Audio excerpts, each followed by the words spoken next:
Hola, buenas tardes a todos, bienvenidos a este webinar. Soy Alberto de Arsis y nada, solo os voy a hacer una introducción de un minuto mientras la gente se va conectando al webinar para recordaros pues, lo típico, ¿no? Que este webinar que es sobre CSS es un primer, una primera sesión de una serie de tres. Luego os pondré las direcciones de las otras dos sesiones porque, bueno, si os habéis apuntado a una pero no a las otras dos, puede ser que igual cuando salgáis de aquí, de esta primera sesión, os apetece profundizar, ¿no? Y ir a los otros dos que eran de Post CSS y Tailwind CSS, si no me equivoco, pero van relacionados al final con la temática de hoy. Deciros que, bueno, suele durar una hora aproximadamente el webinar, igual este nos queda más corto, también dependerá de las preguntas que nos hagáis. Os iba a recordar que eso, que no podéis hablar, pero que podéis comentar, que si podéis confirmarme que me estáis oyendo bien, os lo agradezco, ¿vale? Ha habido gente que ha saludado, pero sobre todo, si podéis decir si se escucha correctamente, me quedo un poco más tranquilo. El webinar va a quedar grabado, o sea que si alguien se tiene que ir a mitad de camino o lo quiere ver luego con más calma, lo va a poder volver a ver. Os llegará un correo automáticamente dentro de unas horas con el... Ya me están confirmando que se escucha. Gracias a todos por confirmarlo. Entonces, como decía, que va a quedar grabado y todo el que quiera lo puede volver a ver más tarde, ¿vale? También, igual, por ejemplo, si no os habéis apuntado a la sesión 2 o la 3, porque os venía a llamar esas fechas, que ya empiezan a ser vacacionales, lo vais a poder ver grabado. O sea, que incluso podéis apuntaros, que no os compromete a nada, para que os llegue simplemente la grabación cuando lo tengáis después, ¿vale? Y nada, creo que no había mucho más que comentar. Lo del vídeo, la hora de la grabación, el que forma parte de una serie, que podéis hacer todas las preguntas que queráis por aquí. Yo trataré de pasárselas a Miguel Ángel, que va a ser el presentador, eh, según vayan llegando. Y bueno, si son muchas, pues no le voy a interrumpir todo el rato, pero al menos en los minutos finales se las puedo leer. Y ya con esto, como son las 16:01 en mi reloj, podemos empezar, Miguel Ángel.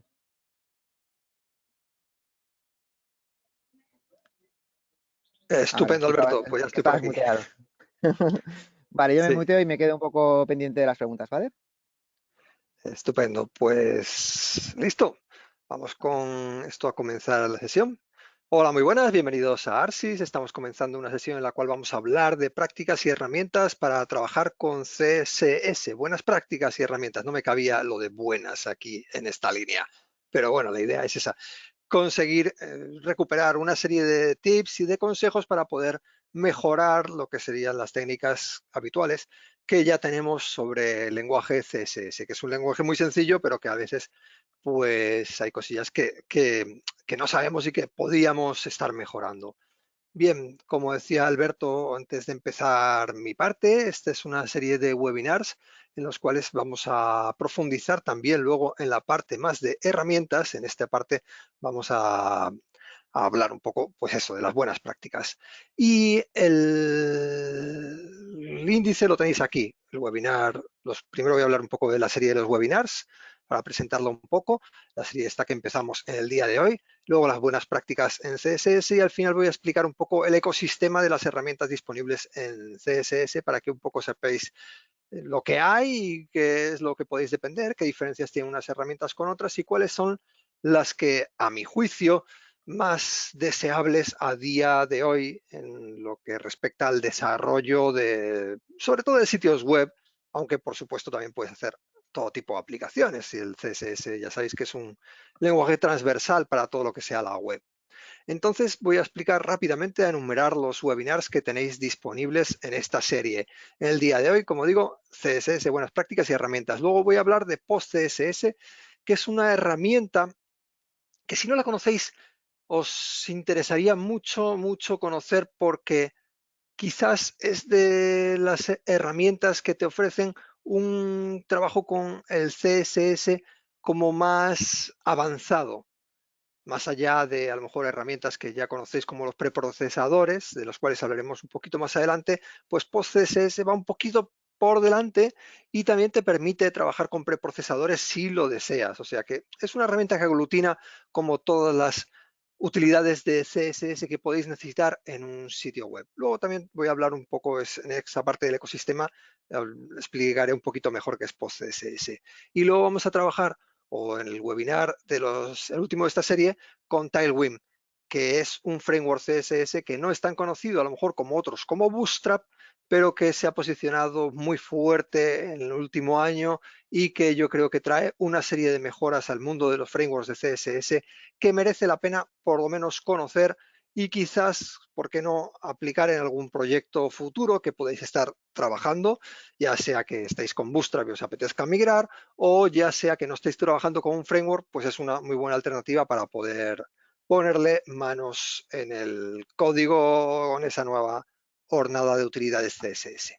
Bueno, Acabo de pasar, Miguel Ángel, por el chat los URLs exactas para inscribirse a esos 2 webinars para todo aquel que le interese. Por cierto, te voy a de acuerdo. dar permisos de organizar, ¿vale? Por si acaso. De acuerdo, gracias. Y yo también quiero dejaros aquí este enlace, artsys.es/webinar, en el cual encontráis toda la serie de webinars que están planificados y desde aquí os podéis apuntar. O incluso si veis este vídeo más tarde, pues en YouTube, en el canal de YouTube de Artsys, de Artsys en YouTube, pues también podéis ver los webinars que están planificados para las próximas semanas o meses. Bueno, entonces continuamos con esta parte ya para buenas prácticas. Este webinar se me ha quedado un poco más teórico en el sentido en que no vamos a estar haciendo live coding ni nada por el estilo. Los 2 webinars siguientes sí que vamos a trabajar más con herramientas y vamos a hacer más codificación y la preparación de un proyecto y todo esto. Supongo yo que no hace falta mucho codificar realmente el CSS porque todo el mundo conoce el lenguaje o debería un poquito por lo menos y lo que es, vamos a ver códigos, pedazos de códigos y vamos a ir comentando cuáles son las diferencias sobre un buen código, un mal código, etcétera. Entonces, no vamos a hacer live coding, pero en los próximos webinars sí que vamos a ver cómo sería el inicio de los proyectos utilizando las herramientas que estábamos comentando. Entonces vamos ya con las buenas prácticas en CSS. Vamos a empezar con una parte conceptual sobre cómo es CSS, cuáles son los objetivos y los retos que tenemos cuando trabajamos con CSS y luego vamos a ver ya, como digo, algunos ejemplos con códigos y con las buenas prácticas en sí. Pero primero quiero que nos queden claros algunos conceptos sobre cómo lo que es CSS y cómo debemos utilizarlo correctamente. Bueno, CSS sirve para separar el contenido de la presentación. Son 2 capas que nos forman una página web y lo que nos hace es que lo que es el contenido lo podamos escribir con un lenguaje que es el HTML y la presentación lo escribimos con CSS. Es importante que estas capas las tengamos bien separadas porque al final esto lo que va a redundar es una mejora sensible de lo que es el mantenimiento de las aplicaciones. Al final, todo en la vida del desarrollo, quiero decir, consiste en conseguir realizar sitios, aplicaciones, programación, desarrollo de maquetación de una página web que sea mantenible. Porque tú lo desarrollas una vez, pero lo mantienes durante años.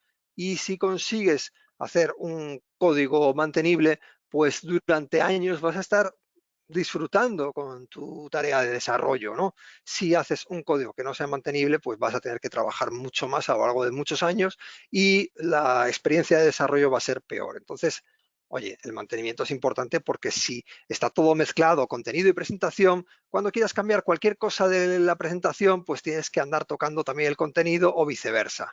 Bien, y luego otra cosa muy importante también que vamos a tratar en el día de hoy es la optimización, pero la optimización más que nada, bueno, optimización es, bueno, hacer que el código HTML y CSS pese lo menos posible para que la página web vaya rápida, que es uno de los criterios, ya sabéis, también de mejora de la experiencia de usuario y también incluso de posicionamiento en Google. Y la optimización casi siempre al final la vamos a conseguir con herramientas como las que vamos a ver en las siguientes sesiones, como el caso de PostCSS, que tiene muchos plugins que nos sirven para hacer una optimización seria de lo que sería el código CSS. Entonces, las buenas prácticas que vamos a ver hoy, casi todos se basan en la parte de mantenimiento, hacer un código mantenible. Bien, ¿cuáles son los retos entonces que yo tengo cuando estoy trabajando con CSS o cuando voy a trabajar con un CSS y quiero hacer un CSS correcto, un CSS que sea mantenible, como estábamos diciendo? Pues bueno, Hay diversos puntos en los cuales tenemos que fijarnos. Pues una organización del código, una organización sólida, estable, que todo el mundo la conozca con la menor sorpresa posible. ¿Para qué? Pues bueno, pues porque normalmente en un proyecto no solo nosotros queremos con el tiempo llegar a ese proyecto y saber cómo están las cosas organizadas sin tener que estar pues eso, buscando y escarbando, diciendo, ay, ¿cómo organice esto? ¿Qué sirven estos estilos? ¿De dónde los saco? ¿Dónde los escribí?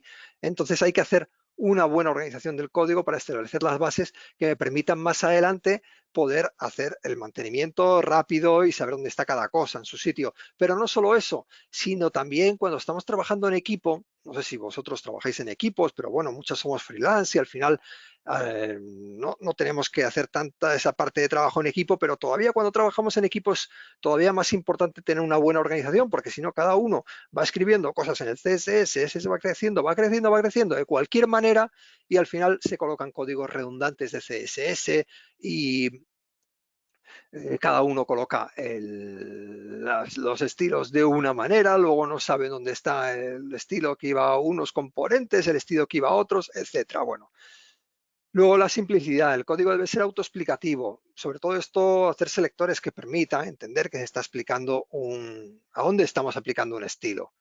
Luego es importante la reutilización, intentar reutilizar al máximo el código CSS. Estos son retos, luego vamos a ver cuáles son las buenas prácticas que me sirven para mejorar el CSS en estos términos. Pues eso, reutilizar el código, no hacer el copy-paste, un montón de reglas de estilos para nuevos elementos cuando ya a lo mejor están definidos en otro lugar, a lo mejor para otro elemento, pues sí se puede reutilizar. Luego la modularización, que esto nos permite no tener un CSS, todo un mismo archivo con un CSS de 500 líneas, ala, y luego hacer scroll por el archivo, ven a mover la ruedecita del ratón hasta que encuentro el lugar donde había escrito tal regla de estilos que quiero editar. Es importante que los archivos CSS sean pequeñitos, cortitos y que nos permitan tener cada cosa en su sitio. Y por último, la optimización, que ya decía que es la mejora de la carga de la web. Y ahora sí vamos a ver un poco con códigos y vamos a ver cuáles son los códigos, a veces con códigos buenos, a veces con códigos malos. Y vamos a ir con temas que a veces son un poco básicos, ya los conocéis seguro muchos de vosotros, y iremos increciendo la dificultad para ir tocando temas un poco más complejos. Hay algunos temas que son tan básicos como este de aquí que no sabía si colocarlos o no. Digo, bueno, lo voy a colocar porque igual habrá personas aquí de todo tipo y de todo tipo, de todos niveles, quiero decir, y entonces es importante que las bueno, lo entendamos.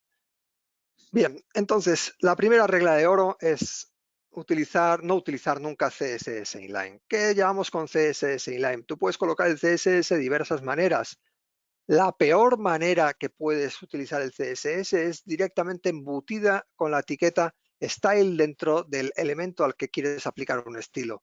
Esto no permite ninguna reutilización del código, porque claro, cada vez que quieras colocar un enlace que no tenga el subrayado de enlace, pues vas a tener que colocar este estilo.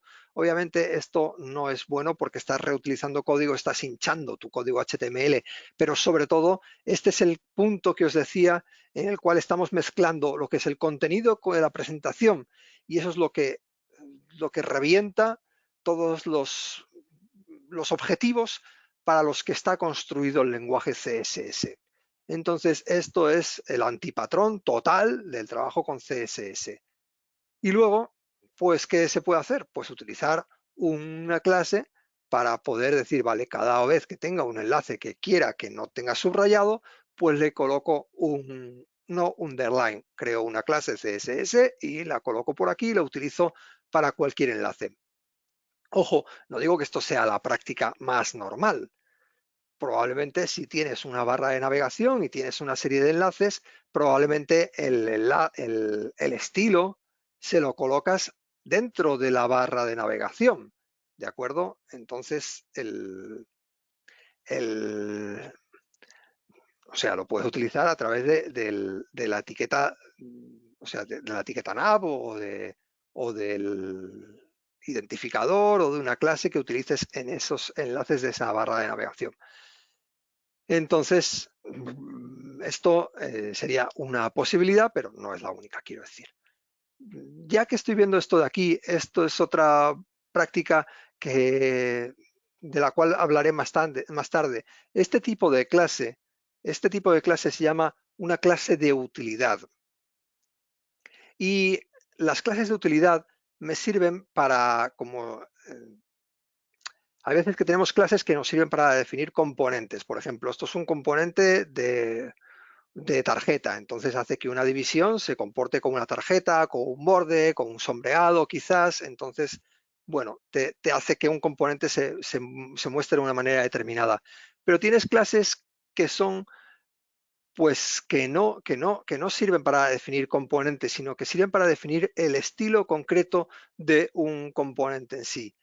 O sea, que es decir, que muchas veces muchos tipos de elementos, pues quieres que a lo mejor tengan un estilo como por ejemplo danger, como de peligro. Entonces van a tener un estilo, un texto en rojo, con un background determinado. Entonces tú puedes utilizar la clase de utilidad que me sirva, por ejemplo, color danger. Entonces siempre va a aparecer con un color rojizo para especificar o para que se vea visualmente que es un peligro, o no underline, o yes underline, o lo que sea, ¿no?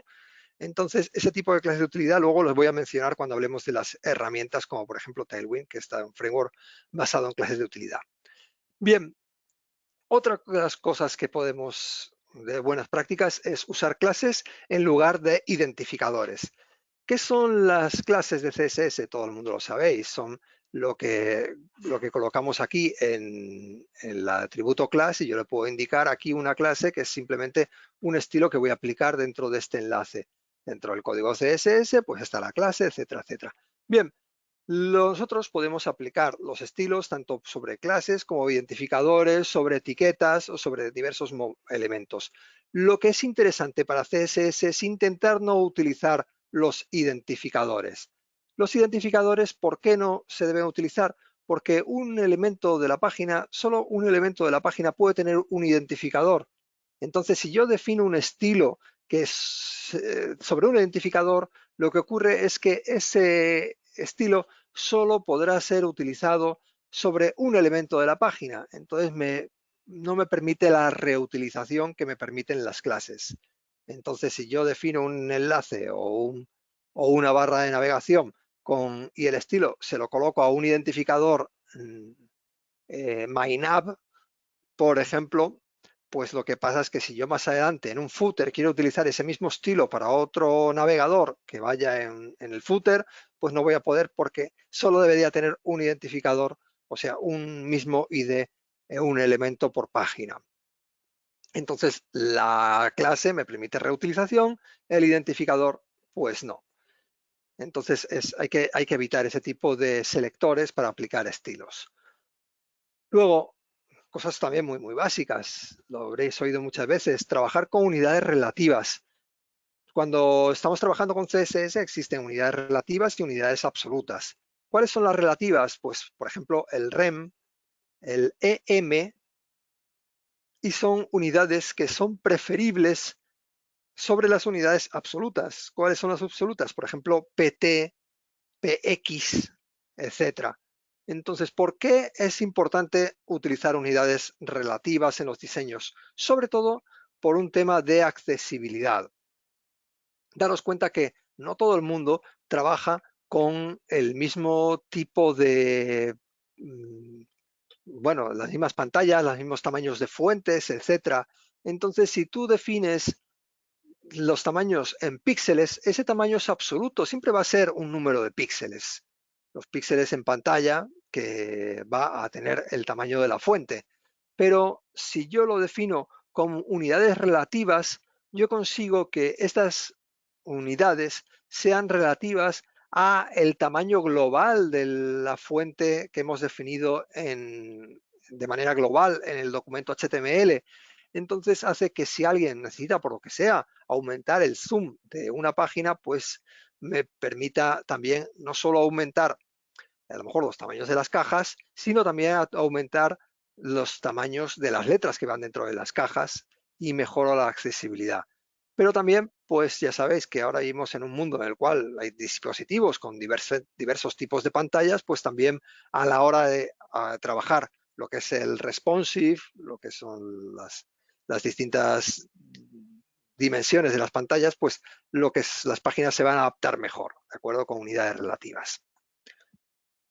Luego, esto me permite un poquito de optimización en el código, trabajar con propiedades abreviadas. Ya sabéis que existen propiedades que yo puedo colocar border y yo directamente le indico un PX solid red y ahí de una estoy aplicando un border width, un border style, un border color. Entonces, o un padding, yo puedo indicar de esta manera el padding. Y esto, sin embargo, pues si no utilizas la propiedad abreviada, sería padding left, padding right, padding top, padding bottom. Entonces, si yo utilizo propiedades abreviadas, resumidas, como le queráis llamar, pues lo que estáis consiguiendo es que el código CSS sea mucho más compacto y por lo tanto sea pues más rápidamente transferible a través de la red y la página pese menos, etcétera, etcétera. Con lo cual estáis también ahorrando datos en los dispositivos que se conecte a vuestro sitio web, etcétera. Esto es importante. A veces no se puede utilizar una propiedad resumida, por lo que sea, pero si se puede, oye, mira, aprenderos las propiedades resumidas, las utilizáis ya de una vez, pues estáis indicando un montón de propiedades.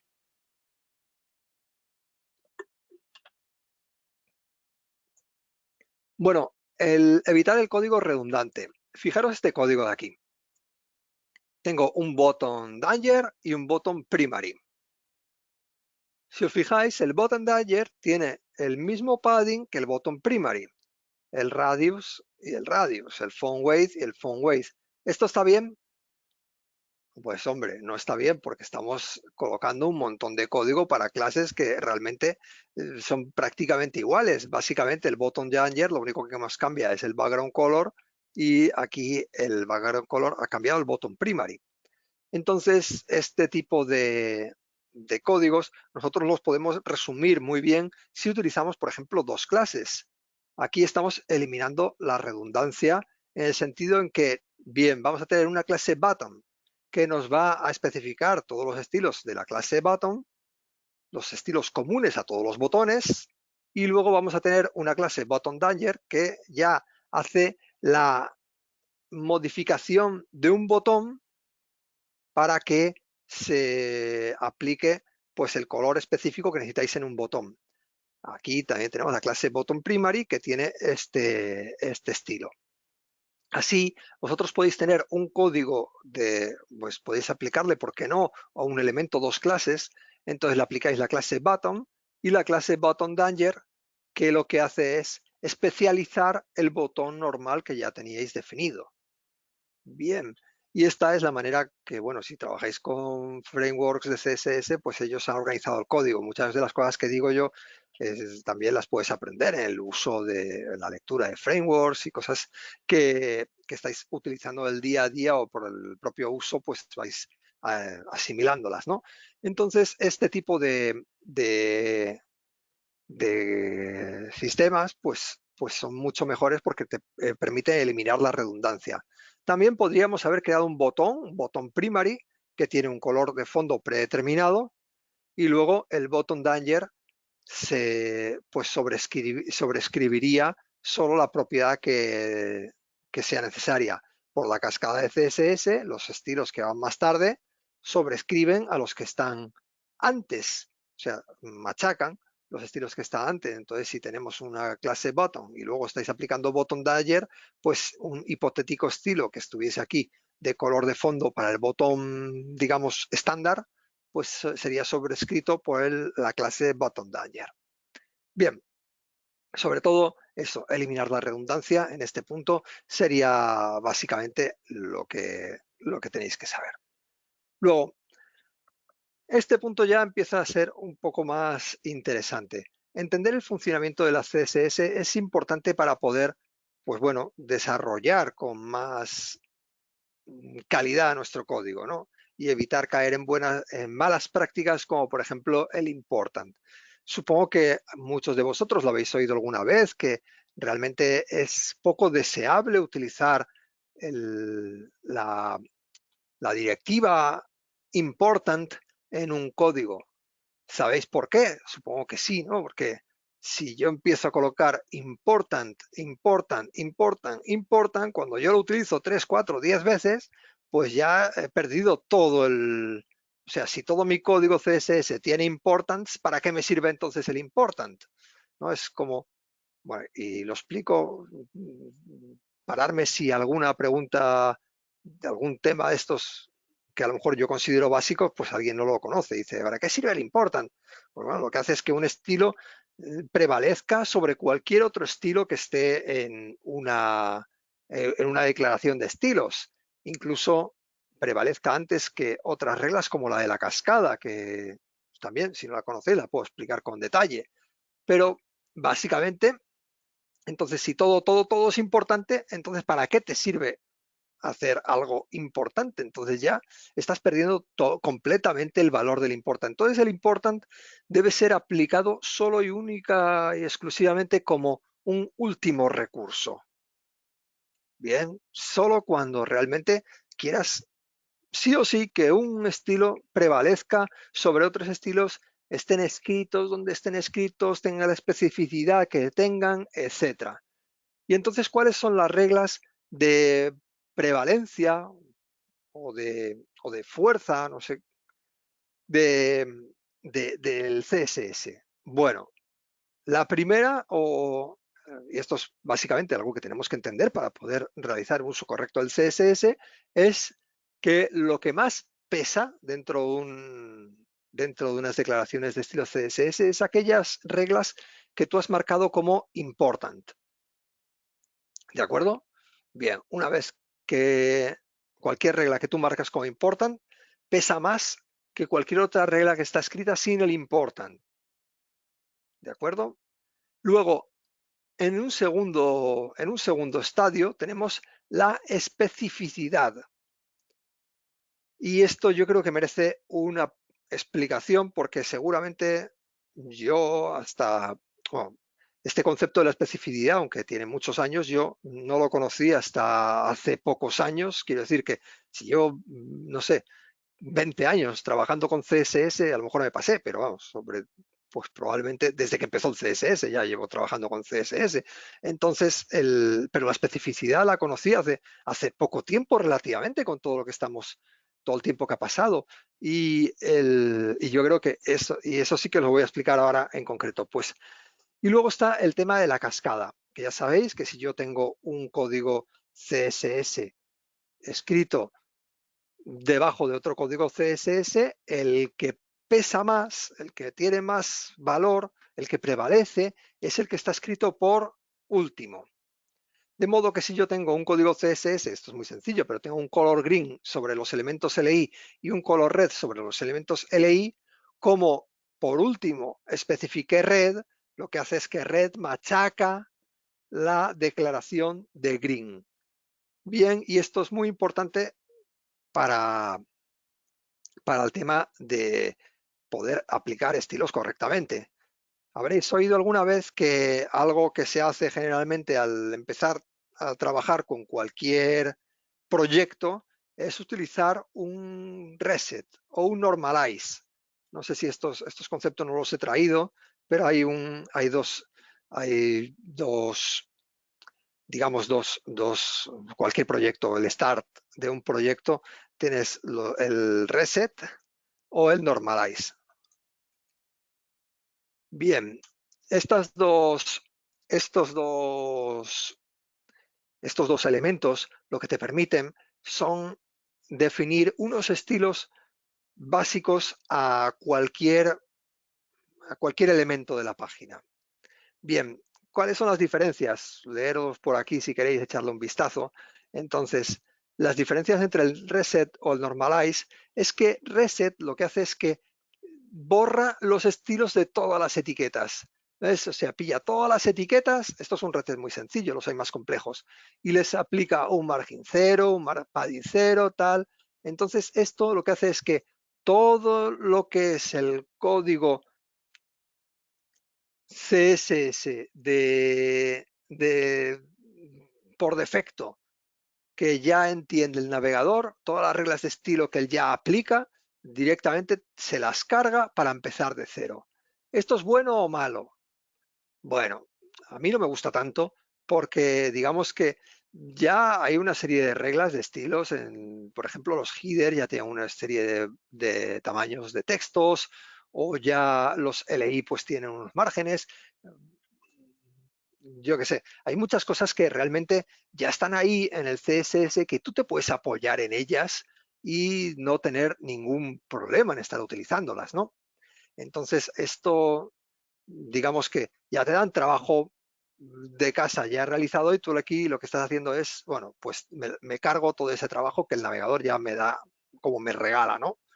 Bien, aquí está el CSS un CSS de Meyer, que es un chaval o un señor que tiene Eric, ¿no? Eric Meyer, que tiene un reset pues que es bastante conocido. Y luego está el Normalize. El Normalize es bastante más, digamos, bastante más óptimo a mi modo de ver, porque lo que hace es que te permite definir una serie de estilos que básicamente se parecen mucho a los que el navegador ya te entrega, pero lo que hace es que los vuelve a redefinir y hace con esto que los estilos, que a veces son pequeñas diferencias, pero que hay entre distintos navegadores, pues gracias al Normalize, pues ya se eliminan. Digamos que te da lo mismo que te regala el navegador ya, con unos estilos en el H1, en los párrafos, en tal, en cual, pero te los vuelve a redefinir todos de manera que tú aplicando el Normalize, pues tienes ya definida toda esa serie de estilos para tu sitio web y esos estilos te garantiza que van a ser iguales en todos los navegadores donde pueda llegar a verse esta página web. ¿De acuerdo? Entonces,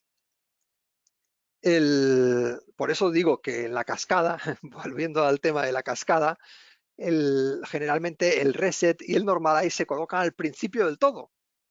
¿Vale? Entonces lo que hago es primero colocar el reset y luego a continuación ya coloco mis propios estilos para que mis propios estilos sobrescriban los estilos que tengo el reset. Si yo hago al revés y coloco el reset al final por la regla de la cascada, haré que el reset me resetee todos los estilos que yo tenía. Entonces ahí va a ir mal.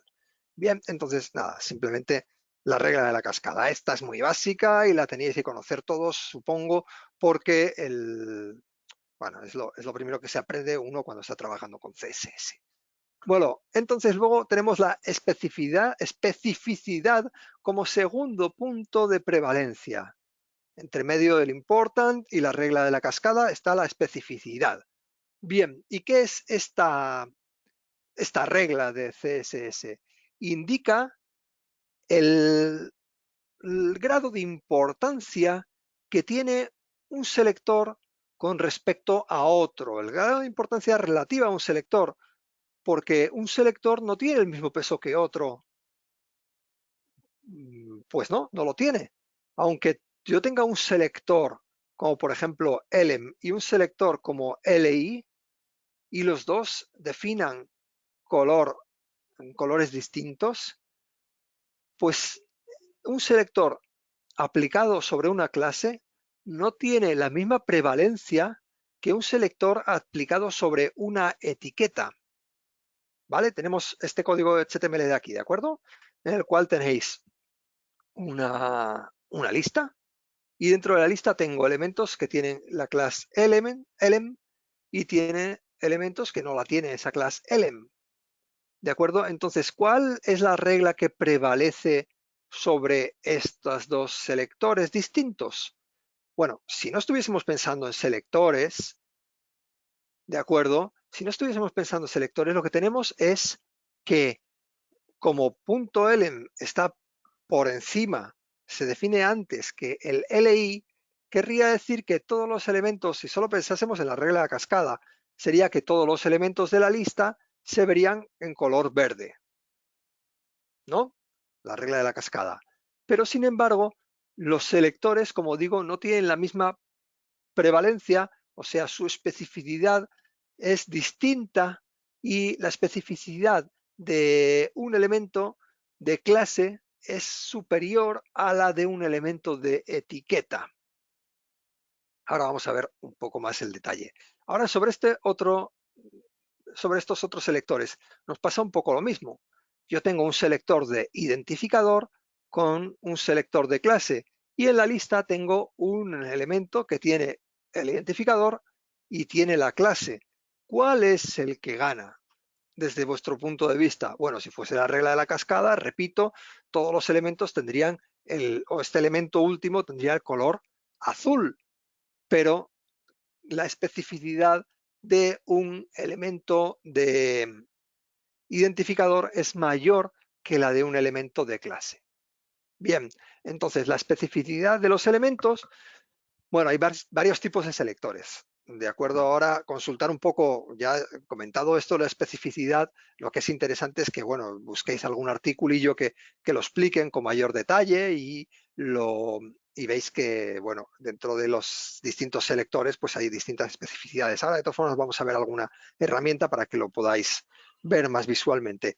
Pero lo que serían los tres selectores básicos que os he traído, pues lo que sería es que las clases prevalecen sobre los estilos aplicados a las etiquetas y los identificadores prevalecen sobre los estilos aplicados a las clases.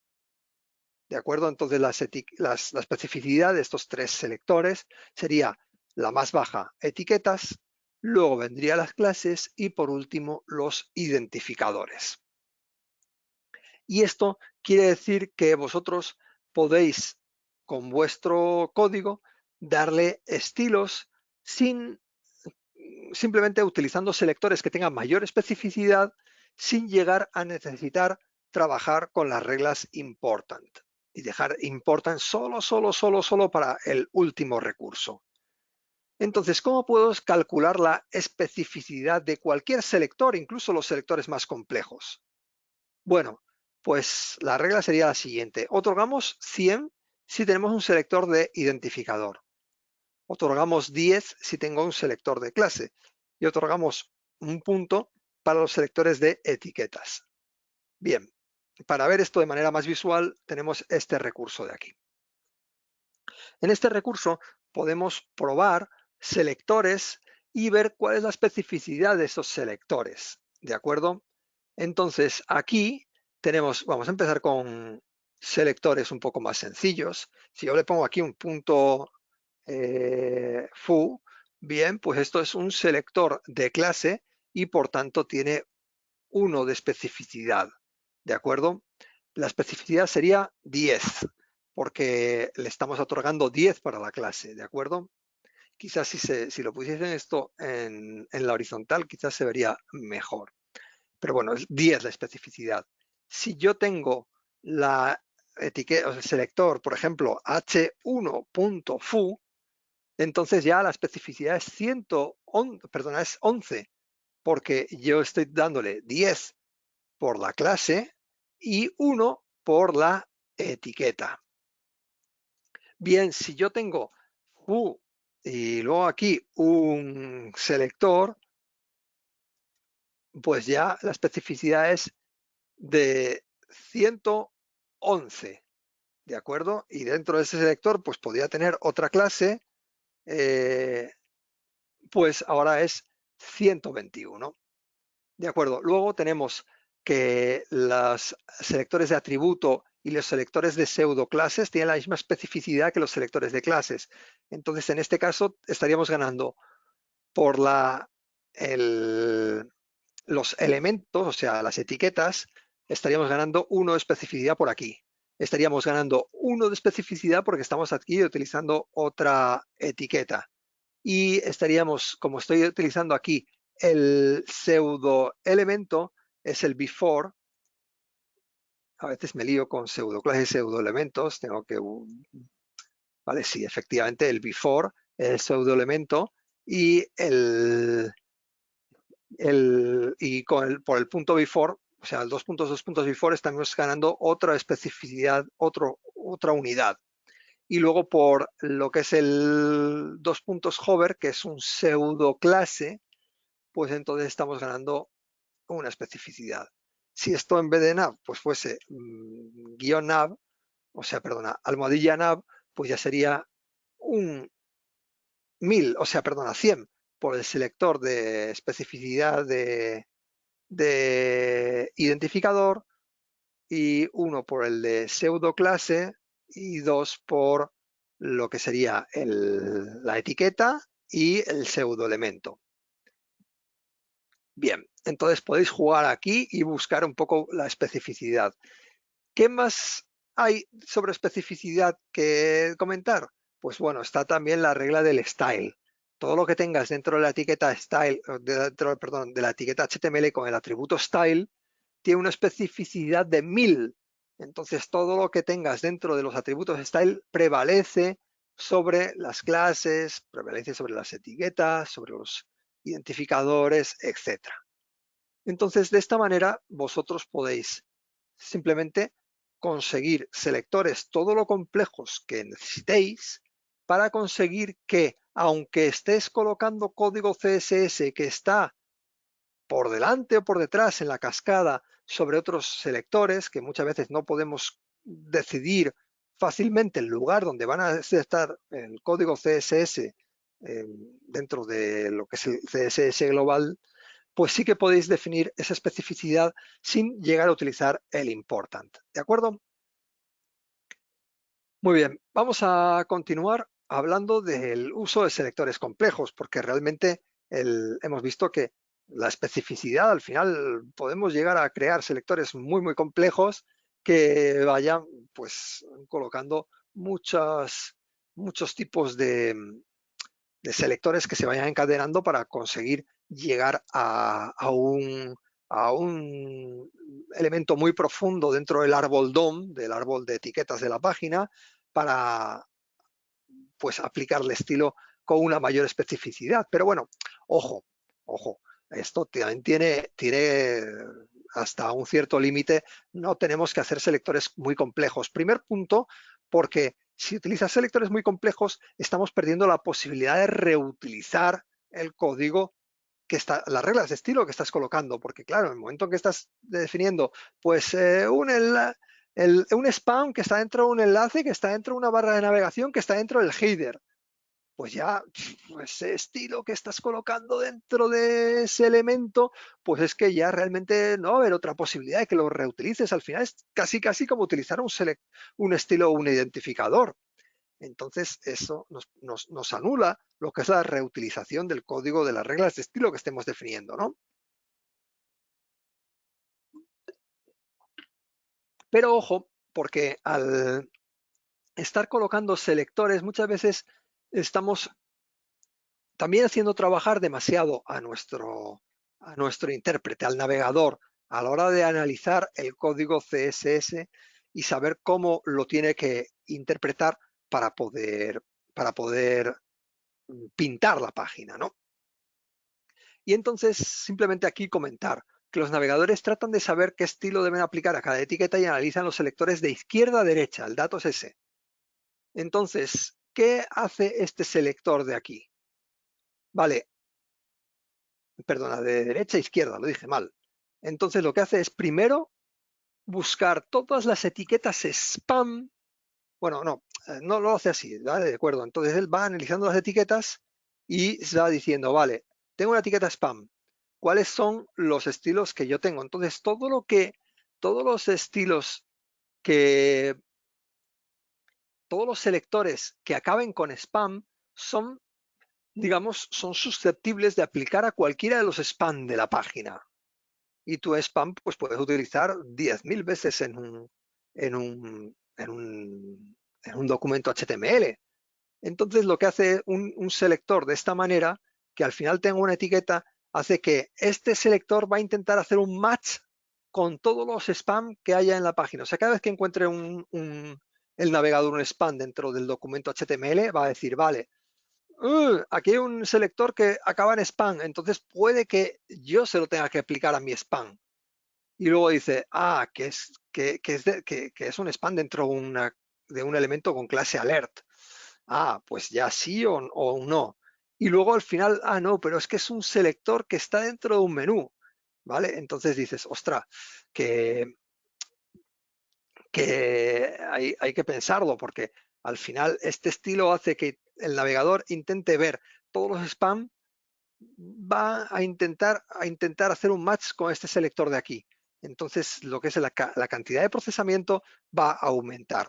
No sé si esto, o sea, se me va el tiempo y ya no tengo mucho más, pero bueno, eh, si os ha interesado y no lo sabíais, entonces echarle un vistazo y encontrar artículos que lo explican un poco más detalladamente y tal. Pero básicamente lo que quiero decir es que ojo a la hora de colocar selectores, porque empezar con selectores como muy abiertos, o sea, terminar con selectores como muy abiertos, siendo que al principio habéis utilizado un selector de ID, lo que hace a la hora de procesar todo esto es que está tenido que procesar para todos los elementos spam que están dentro de la página. Y esto a la hora del rendimiento de vuestro navegador, hombre, para páginas simples igual no importa mucho y al tema de procesamiento pues tampoco a lo mejor lo vamos a notar tanto, pero bueno, sí que estamos teniendo más tiempo de procesamiento del CSS, más consumo de la batería de los móviles, etcétera.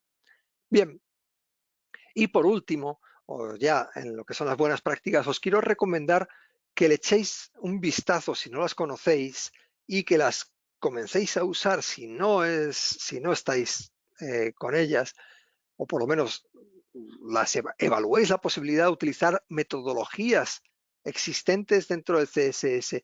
Y yo esto creo que es súper importante para el punto en el que hablaba de la mínima sorpresa y de la posibilidad de trabajar en equipo. Y sobre todo también para hacer un CSS consistente, en el cual pues tú cuando tengas tu CSS también al cabo de unos meses que vuelvas a ese proyecto, sepas bien dónde estaba cada estilo, cada selector, etcétera, o a dónde se debe aplicar, dónde va a estar el código CSS que define o que especifica cómo va a ser ese selector, etcétera. Entonces hay metodologías como por ejemplo BEM o ITCSS, que son las dos más conocidas, o por lo menos las que yo conozco y ya desde hace muchos años vengo aplicando en algunos proyectos y oyendo hablar de ellas. Y estas dos metodologías lo que dicen es, pues bueno, cómo te da unas reglas básicas de cómo vamos a nombrar nosotros las clases para poder definir el código CSS de una manera muy ordenada.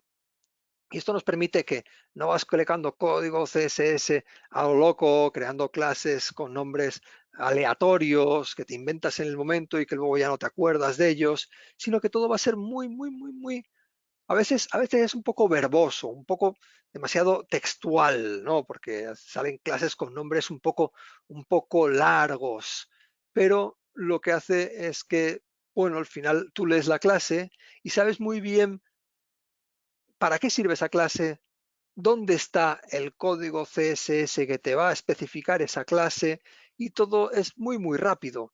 Y sobre todo si hay diversas personas que están creando el código CSS de un proyecto, ya saben perfectamente cómo se debe de crear y no van a tener problema de participar en el proyecto, incluso gente que se inserta nueva en el equipo de trabajo o gente que trabaja con el HTML y hace un poco los templates de JavaScript, de PHP o lo que sea, pues sabe muy bien cuáles son las clases que tiene que utilizar, cuáles son los modificadores que van a aplicarse sobre esas clases, etcétera. Estas metodologías darían para una o varias clases de CSS y os lo dejo para que vosotros podáis un poco investigar y ver si se adapta a vuestros gustos y empezar a aplicarlas. Si os resultan interesantes o por lo menos sacar ideas para que luego a la hora de hacer vuestro código CSS, pues podáis de alguna manera aplicar estos conocimientos, aunque no apliquéis al 100% esa metodología. es verdad. Yo, por ejemplo, la metodología BEM suelo aplicar con más, habitual, de manera más habitual, quiero decir, pero lo que, lo que pasa es que no la aplico al 100%, o sea, más o menos ya más o menos sé de lo que se trata y la voy aplicando de una manera bastante menos, a lo mejor no tan estricta, porque a veces me parece que es demasiado verboso la manera de trabajar de las clases. Bien, bien, y ahora voy a hablar en esta parte de las herramientas y voy a hacer un pequeño recorrido a las herramientas para que entendáis cuáles son las herramientas que existen en el ecosistema de CSS y por qué en los próximos webinars vamos a hablar de dos herramientas que para mí son mis preferidas, las que vengo utilizando con más asiduidad en los proyectos, que sería el PostCSS y Tailwind, que es el framework CSS de moda en este último año y que, bueno, que cada vez está obteniendo más y más personas más y más seguidores, personas que lo está aplicando. Bien, entonces hablemos un poco del ecosistema de CSS. El nutrido conjunto de herramientas que podéis utilizar para poder desarrollar CSS.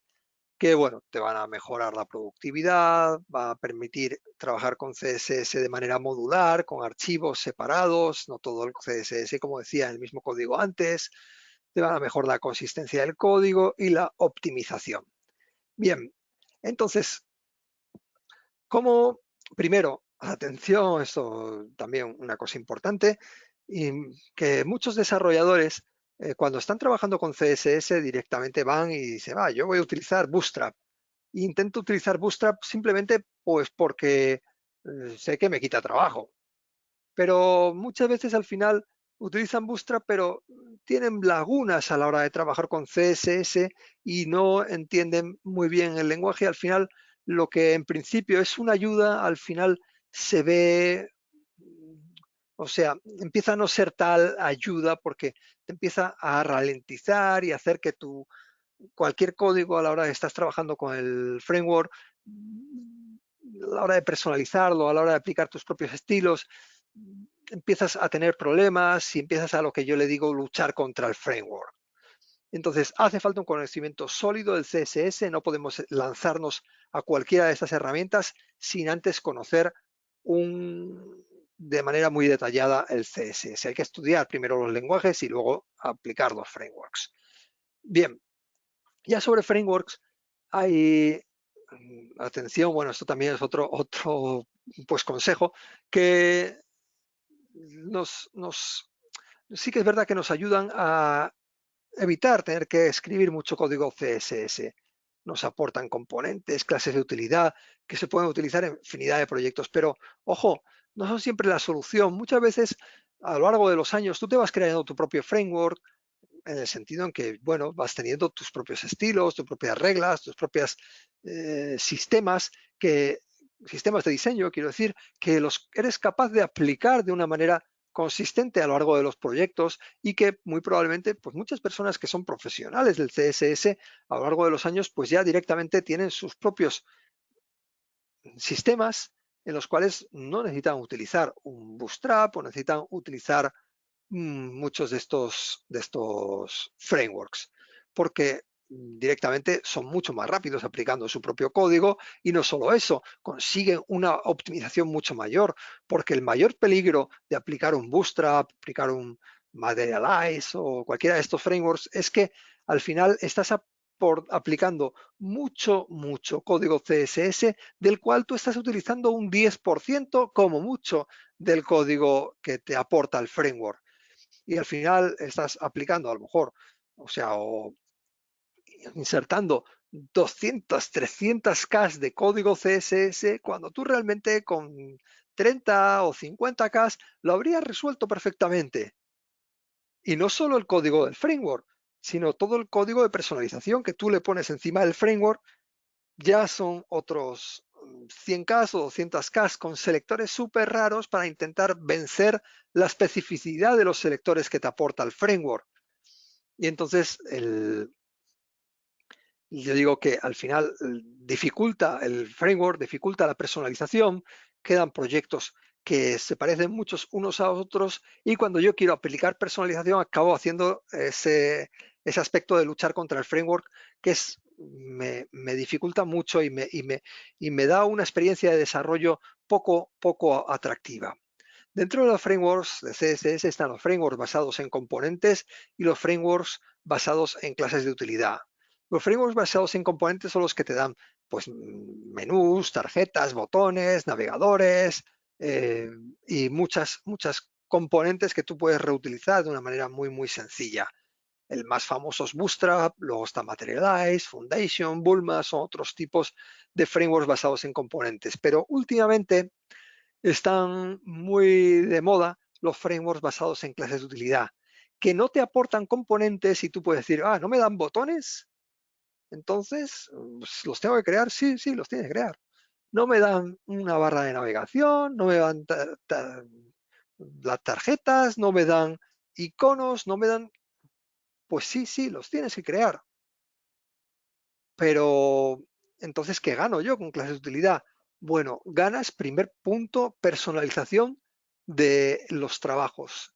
A la hora de diseñar estás aplicando una completa personalización porque cada diseño va a ser diferente.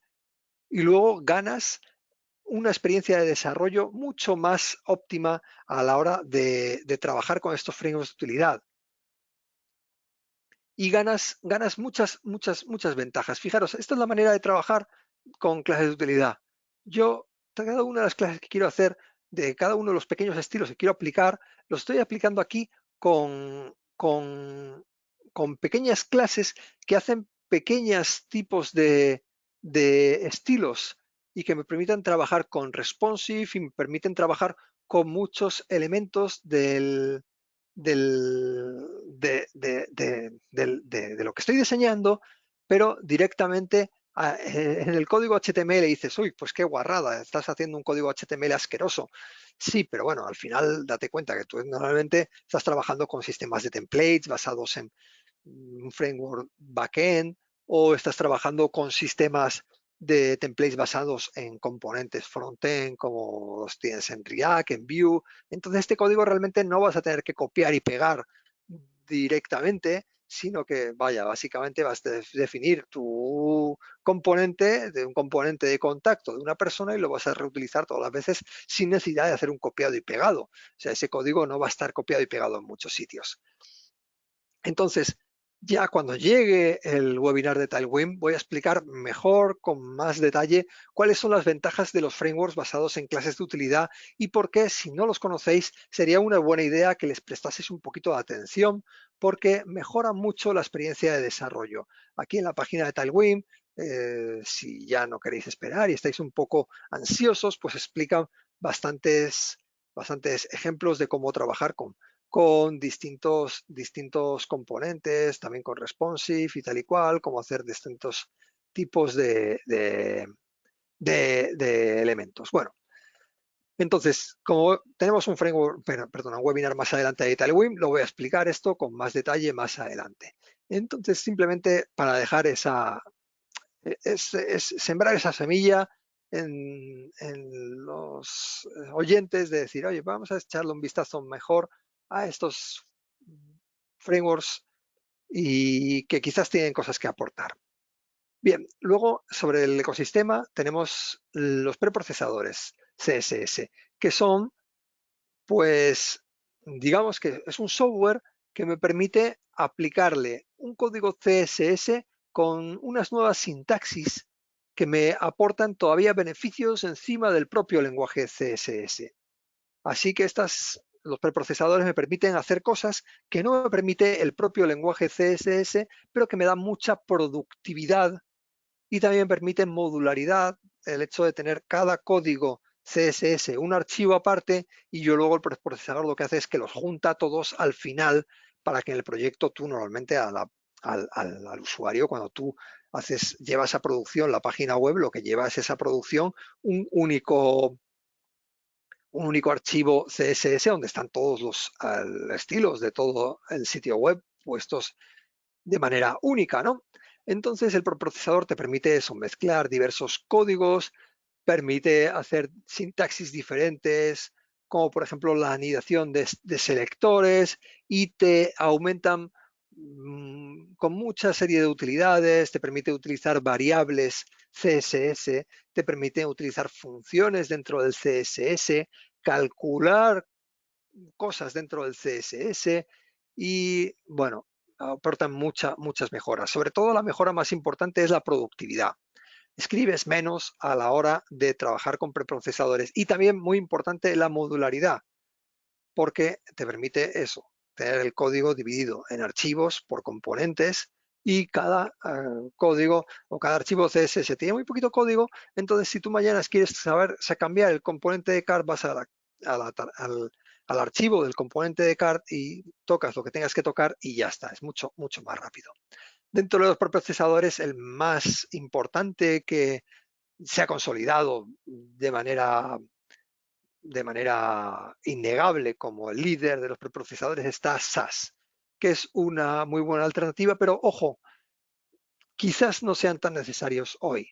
Muchas de las posibilidades que nos aportan los preprocesadores ya están disponibles en el estándar CSS, como por ejemplo el uso de las variables, como por ejemplo en la posibilidad de realizar cálculos a través de la función calc del propio CSS. O sea que, bueno, como es el tema del mundo de los estándares van despacito, van poquito a poco. Cuando ya algo está muy sólido, pues se crea el estándar y se hace la especificación y los navegadores lo implementan, pero los preprocesadores, como van un poco por su cuenta, pues pueden crear tendencias que luego entran dentro de los estándares de CSS. Y es el caso, por ejemplo, de las variables de CSS que ya están disponibles y las podéis utilizar de manera tranquila en la mayor parte de los navegadores. Bueno, luego el desarrollo basado en componentes, por ejemplo, como por ejemplo de React, de Vue, me permite hacer CSS local al componente, con lo cual, pues muchas veces, al final no tienes tanta necesidad de modularizar, porque a lo mejor el componente tarjeta, pues ya lo estás haciendo con un template de un componente frontend o backend, ¿de acuerdo? Luego, sobre todo frontend, que es el que te permite hacer CSS local o un web component, etcétera. Y luego, porque existen a día de hoy herramientas como PostCSS que me permite aplicar mejoras al CSS por medio de plugins y que me aportan muchas de las cosas de los preprocesadores, pero bajo demanda. Y Mira, me permiten un flujo un poquito más elevado. Ya con esto estoy terminando, simplemente comentando que PostCSS es una herramienta que vamos a ver en el próximo webinar. No voy a explicar mucho, pero tiene una serie de plugins que muchos de ellos me dan las ventajas que me permitían hacer los preprocesadores, como por ejemplo la posibilidad de juntarme todos los CSS en un mismo archivo, como por ejemplo trabajar con prefijos que no tenga que estar escribiéndolos yo, optimizar el CSS para quitar todo el CSS que no estás utilizando dentro del proyecto, y esto es súper importante cuando estás trabajando con frameworks, no olvidarse de optimizar el CSS para quitar todo lo que el framework te aporta y que tú no estás utilizando en tu proyecto. Te permiten compactar el CSS y te permiten, por ejemplo, utilizar las posibilidades del CSS futuro en la actualidad. Y con esto ya termino diciendo que esta herramienta de PostCSS la vamos a ver en el próximo webinar y luego vamos a tener el de Tailwind. Y ya ahora sí me pasa un poquito de tiempo, pero con esto ya termino. Si tenéis alguna preguntilla la podemos ver antes de acabar. sí, gracias, Miguel Ángel, primero. Gracias a todos por estar escuchando. Bueno, me dicen que me ha encantado. Comentaba un oyente y preguntaba si los procesadores son con JavaScript. Bien, los preprocesadores, Los preprocesadores, sí, perdón, que he dicho procesadores. sí, los preprocesadores son, hay de diversos tipos, ¿de acuerdo? Pero no necesariamente trabajan con JavaScript. Por ejemplo, SAS, si no me equivoco, está escrito en Ruby. Pero generalmente tú no tienes que aprender estos lenguajes para poder utilizar estos preprocesadores. Entonces, simplemente es instalarlo en local y una vez que los tienes instalado en local, lanzas los comandos para preprocesar tu código CSS y generalmente tienes incluso un comando, se suele usar un comando de watch, que lo que hace es que te permite que cada vez que tú modificas el CSS y le das a guardar el archivo, te hace ya el procesamiento del código y te recarga el navegador. Todo esto lo vamos a ver ya en los próximos webinars, en los cuales os voy a explicar cómo trabajar con estas herramientas y vamos a ver ejemplitos, porque por ejemplo el PostCSS también tiene el plugin para poder compilar el SAS. Entonces lo podemos instalar y podemos ver cómo a través del propio PostCSS yo puedo hacer live reload. Cada vez que yo actualizo el código CSS, me compila lo que es mi código y ya luego me actualiza incluso lo que es el navegador para que yo no tenga que estar dando el botón de refresh del navegador. Y esto es, bueno, me imagino que muchos ya lo utilizáis porque existen muchas herramientas de live reload incluso sin necesidad de configurar nada, pero con los preprocesadores pues lo podéis configurar y con PostCSS podéis utilizar los plugins para poder trabajar con los preprocesadores, pero sin necesidad de instalar el preprocesador en sí. Digamos que PostCSS es como una especie de navaja suiza que te permite hacer de todo tipo de transformaciones. Y bueno, y volviendo a tu pregunta original, es PostCSS sí que está escrito en JavaScript. Pero lo mismo os digo, tú no necesitas utilizar o aprender JavaScript para trabajar con PostCSS. Hay 3 comandos de consola que los vamos a ver en el próximo webinar, que lo vas a tener que lanzar, configuras tu proyecto y una vez que lo tienes ya configurado, pues ya lo que tú trabajas y lo que tú desarrollas realmente es el CSS, no es nada con JavaScript. Pregunta esta misma usuaria, gracias Miguel Ángel, pregunta si PostCSS sirve para hacer animaciones en CSS. No, para eso está el propio lenguaje. PostCSS lo que te permitiría, por ejemplo, es que si esas animaciones tuviesen la necesidad, por ejemplo, de insertar prefijos para, yo qué sé, hacer los prefijos necesarios para que algunas cuestiones del navegador estén compatibles, o sea, tenga el prefijo necesario para que sea compatible con los navegadores, pues el prefijo ya te lo puede insertar automáticamente. O, por ejemplo, hacer, a lo mejor, yo qué sé, shortcuts para poder producir, esto ya me lo estoy inventando, pero puede haber shortcuts para poder, yo qué sé, definir animaciones por medio de una funcióncita y que PostCSS te lo convierta a un, a un código. Ya dentro de PostCSS hay muchos plugins para hacer muchas cosas. Igual hay plugins para hacer animaciones que podemos encontrar. Entonces, a ver, análisis, color, debug, fallbacks, fonts, future. Vale. Bueno, eh, no sé si alguno de estos puntos habrá como animaciones, pero vamos, así Si de te parece, entrada podemos no. echarle un vistazo de cara a la semana que viene y si vemos algo interesante lo comentamos en el próximo webinar que es de PostCSS. Sí. SVG que comentan que podría ser. Em, Sí, aquí pues puede haber eso, optimización del SVG. Yo por si acaso, bueno, No, os he puesto un par de artículos también sobre, creo que has mencionado ITCSS a lo largo del webinar. Tenemos un artículo en el blog sobre ITCSS, tenemos un artículo sobre animaciones en CSS. Os animo a echar un vistazo también a nuestro blog de Arsis porque hay bastantes artículos sobre CSS y también, por supuesto, a comentar, a acudir a los 2 próximos webinars, el de PostCSS y el de Tailwind, que tendrán lugar pues el jueves de la semana que viene y el jueves de la siguiente. Y lo dicho, si estáis de vacaciones pero os interesa el tema, registraros igualmente. O sea, no, hay veces que escribe gente diciendo, perdón, no voy a poder acudir. Y digo, no pasa nada si no puedes acudir, que lo puedes ver en diferido y no tengáis miedo en apuntaros, incluso aun sabiendo que no podáis ir, porque es una forma de acordaros de que tiene lugar y de que os llegue de forma automática esa grabación. Si no, también, bueno, los podéis ver siempre en nuestro canal de YouTube de Narcis y ya está, ¿vale? Bueno, ya nos hemos pasado ya casi 10 minutos, así que muchas gracias, Miguel Ángel, muchas gracias a todos los asistentes y recordaros que os llegará un link con la grabación en unas horas para todo el que lo quiera volver a ver y que nos vemos si queréis el jueves que viene. Bueno, pues gracias a vosotros, un abrazo muy fuerte, nos vemos. Un saludo, hasta luego. Chao.